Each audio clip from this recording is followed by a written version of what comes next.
Yun lang.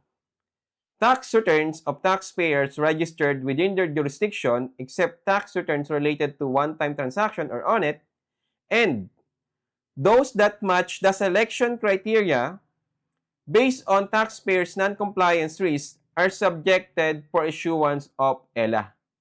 In other words po, i-issuean lang dapat kayo ng Bureau of Internal Revenue ng LOA if under kayo ng jurisdiction ng investigating office and na-meet nyo yung selection criteria for non-compliance risk. So ano po yung mga selection criteria na pwede nyong ma-meet para ma-issuean kayo ng LOA ng Bureau of Internal Revenue?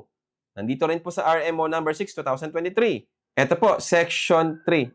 Investigating/verification of taxpayers. In general, all taxpayers are considered as possible candidates for audit.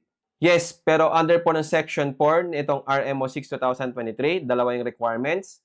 Dapat ay under po tayo ng jurisdiction ng investigating office ng BIR.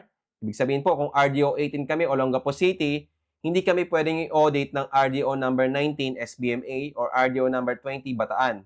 Kasi under kami ng jurisdiction ng RDO number 18 Olongapo City. Yun po ibig sabihin ng jurisdiction.